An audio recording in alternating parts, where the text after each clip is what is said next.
시청자 여러분 안녕하십니까? BOE 모닝뉴스 시작합니다. 도널드 트럼프 대통령이 21일 북한 핵 문제와 관련해 북한의 최종적이고 완전히 검증 가능한 비핵화 노력을 지속해야 한다고 밝혔습니다. 트럼프 대통령은 이날 개막한 2020 국제원자력기구 IAEA 정기총회를 맞아 발표한 메시지에서 이란 핵 문제와 함께 북한을 언급하며 이같이 말했습니다. 그러면서 IAEA와 핵 확산 금지 조약 NPT의 완전한 이점을 보존하기 위해 세계 각국은 핵 비확산 체제를 유지 강화하고 모든 나라들이 IAEA 추가 의정서를 도입해 국제적인 비확산의 표준이 되도록 해야 한다고 강조했습니다. 댄 브루이에트 미국 에너지부 장관은 이날 IAEA 총회 영상연설에서 미국은 최종적이고 완전히 검증된 북한 비핵화를 향한 진전을 이룰 준비가 여전히 돼 있다며 이런 목표를 위한 협상에 북한이 동참할 것을 촉구한다고 밝혔습니다. 미국과 북한이 2018년 미북 정상회담 이후 북한 내 미군 병사들의 유해를 발굴해 송환하는 데 합의했지만 작업은 재개되지 않고 있습니다. 빈센트 브룩스 전 유엔군 사령관은 BOA에 북한 내 미군 유해 발굴 논의가 중단된 배경에 북한의 과도한 비용 요구가 있었다고 밝혔습니다. 김동현 기자가 취재했습니다. 지난 2018년 싱가포르 미북 정상회담 뒤 북한은 미군 유해가 담긴 상자 55개를 송환했습니다. 대부분 장진호 전투가 벌어진 신흥리에서 발굴된 유해입니다. 당시 미군 유해 송환 협상에 관여했던 빈센트 브룩스 전 유엔군 사령관은 18일 VOA에 미군 유해 송환은 미북 정상회담의 가장 큰 성과로 생각한다고 말했습니다. 이후 유엔군 사령부는 2018년 9월 북한 내 유해 공동 발굴 사업을 제안하고 북한군과 판문점에서 장성급 회담을 했었습니다. 브룩스 전 사령관은 미국과 북한은 당시 DMZ 비무장지대 인근 화살머리 고지 외에도 장진호 인근 공동 유해 발굴에 대해 합의했었지만 합의 후 북한 측이 과도한 비용을 요구해 공동 유해 발굴 논의가 중단됐다고 말했습니다. Unfortunately, there are still ideologues in the North Korea Workers' Party, in some of the ministries who did begin to ask for exorbitant rates. This was generally done with the DPAA, not with UN command. 브룩스 전 사령관은 그러면서 북한은 발굴 장비의 경우 필요 수량의 3배에서 4배를 요구했다며 분명히 다른 목적에 전용하려는 것이었다고 말했습니다. For things like, the equipment that would be needed, they would order 3 or 4 times the amount of equipment needed. Clearly intending to use it somewhere else for some other purposes. 또 당시 북한 측은 발굴 투입 인력에 대한 비용과 미국 인력의 체류비 등 목록을 작성했는데 결과적으로 논의 자체가 불합리하게 돼 지난해 초 결렬됐다고 설명했습니다. 브룩스 전 사령관은 북한과 유엔군 사령부 또 미국이 대화의 문을 다시 여는 계기가 됐다는 점에서 지난 2018년은 매우 중요한 사건이었다고 말했습니다. 또 북한은 준비가 될 때 스스로 걸어 잠근 문을 다시 열고 나올 것이라며 공동 유해 발굴이 지금은 중단돼 있지만 언제든 다시 논의가 재개될 수 있다고 기대했습니다. 미국 국방부 전쟁포로 실종자 확인국에 따르면 지난 6월 현재 생사 여부가 확인되지 않은 한국전 참전 미군 장병은 7,800여 명이 넘습니다. 특히 북한 내 미군 유해를 되찾은 건 1990년부터 1994년까지 약 208구, 1996년부터 2005년까지는 229구에 불과합니다. VOA 뉴스 김동현입니다. 미국과 한국 두 나라의 전시작전 통제권 전환 논의와 관련해 전환 시기를 오판할 경우 한국의 안보를 크게 위협할 우려가 있다고 전직 주한미군 사령관들이 경고했습니다.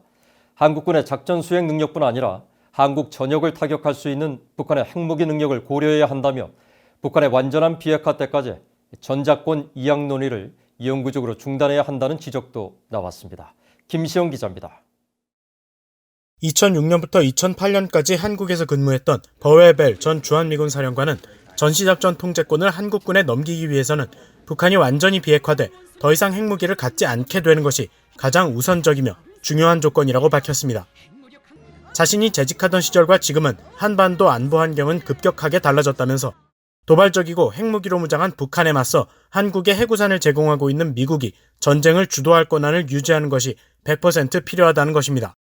전작권 이양 논의를 영구적으로 미룰 필요가 있다는 입장을 밝혀온 벨 전 사령관은 그러면서 북한을 상대로 한국은 재래식 전쟁을 주도하고 미국은 핵무기 관련 노력을 주도할 수 있다는 주장은 전쟁 발발 시 군의 지휘체계에 분열을 일으킬 우려가 있다고 지적했습니다. 1996년부터 1999년까지 한국에서 근무한 존 틸럴리 전 주한미군 사령관도 최근 북한의 핵과 미사일 위협은 매우 커졌다면서 전작권 전환을 위한 많은 조건들을 깊게 고려해야 한다고 밝혔습니다. 전작권 전환에 앞서 군사 역량과 준비 태세, 군사기술과 자원, 지휘 통제체계, 상호 운용성 등 많은 조건들이 있다면서 전작권 전환 시기를 오판할 경우 한국 국민들의 안보에 부정적 영향을 끼칠 수 있다고 우려했습니다. 앞서 에이브람스 사령관은 지난 10일 미국 전략국제문제연구소 CSIS 토론회에서 전작권 전환과 관련해 아직 할 것이 많다고 밝혔습니다.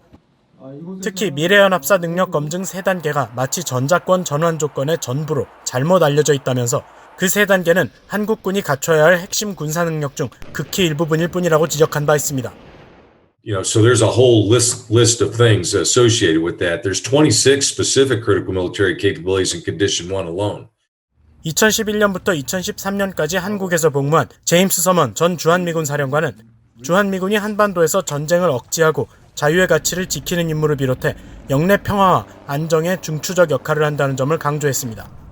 서먼 전 사령관은 그러면서 어떠한 상황에서도 주한미군은 미한 동맹 간 상호방위 조약 의무를 계속 이행할 것이라면서 북한과는 단지 휴전 상태에 있다는 사실을 상기시키고 주한미군은 전쟁을 막기 위해 한국에 있다는 점을 거듭 강조했습니다. VOA 뉴스 김시영입니다. 한국 정부가 연내 북한 인권 보고서를 발간해 공개하겠다던 당초 입장을 번복해 공개 여부를 아직 확정하지 않았다고 밝혔습니다. 남북 대화 재개 노력에 장애가 될 수 있다는 우려 때문인 것으로 알려졌는데 북한 인권 단체들은 주민들의 인권 개선이 없는 남북 관계 개선에 의문을 제기하며 한국 정부의 조치를 비판하고 나섰습니다. 조상진 기자입니다. 한국통일부는 18일 기자간담회에서 북한 인권기록센터의 북한 인권 보고서 공개 여부를 아직 확정하지 않았다고 밝혔습니다. 통일부 당국자는 공개 보고서를 준비하고 있다면서도 자료 정리가 완료되는 시점에 북한 인권법 취지에 맞춰 공개 여부를 결정하려 한다고 설명했습니다. 또 보고서가 발간돼도 시점은 올해 내이거나 더 늦어질 수도 있다면서 2019년 조사 결과뿐 아니라 기존 결과까지 통합하는 안을 북한 인권기록센터와 통일부 인도협력국이 조율해 결정할 것이라고 말했습니다.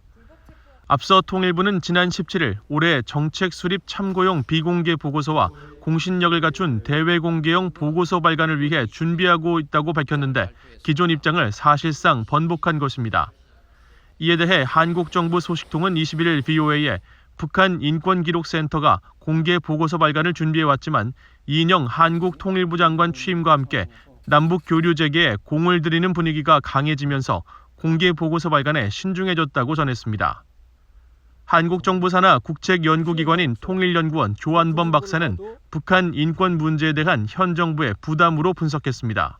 그러니까 아무래도 보편 가치인 인권 문제를 다뤄야 된다는 부담감, 그다음에 의무감하고 남북 관계를 다시 재개하는 돌파구를 마련해야 된다라는 당면 목표하고의 긴장 관계가 지금 이런 행보의 원인이라고 볼 수 있죠. 강동원 동아대 부산 하나센터 교수는 인권 문제는 인류의 보편 가치라는 점에서 남북 간 특수관계를 앞세우는 것은 정책의 선우가 바뀐 것이라며 한국 정부의 이 같은 태도가 과도한 북한 눈치 보기라고 지적했습니다.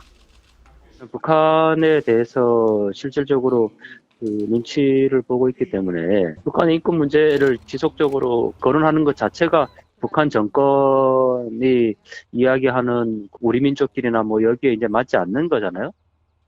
대북 인권단체는 통일부가 북한 인권 관련 자료를 독점하고 정치적으로 활용하고 있으며 통일부 산하 북한 인권기록센터도 2016년 출범 이후 공개 보고서를 단 한 차례도 발간하지 않았다고 지적했습니다.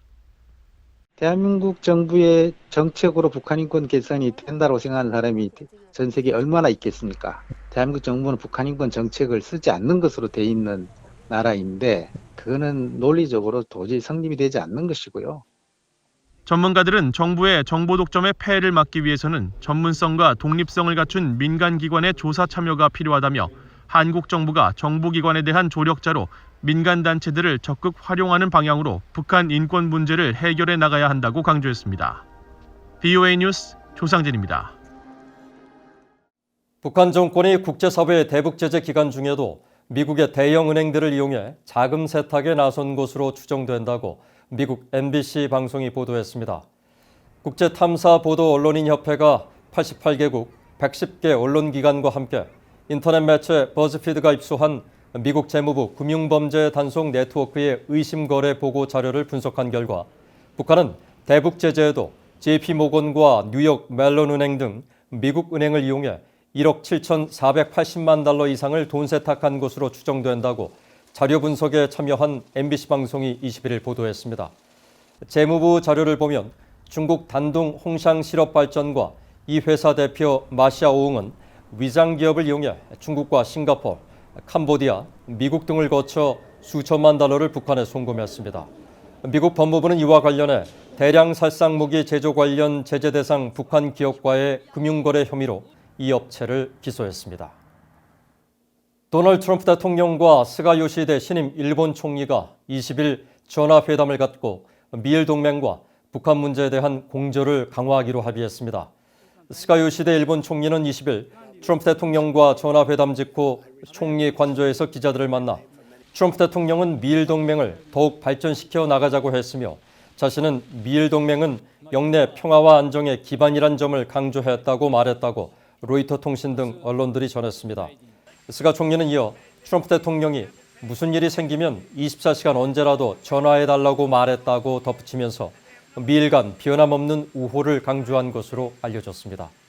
두 정상은 또 북한 문제 전반에 대해서도 긴밀히 협력하기로 합의하고 특히 북한에 의한 일본인 납치 문제와 관련해 스가 총리는 조기 해결을 위해 엄정하게 대응할 것이라면서 트럼프 대통령에게 전면적인 지원을 요청했다고 언론들은 보도했습니다.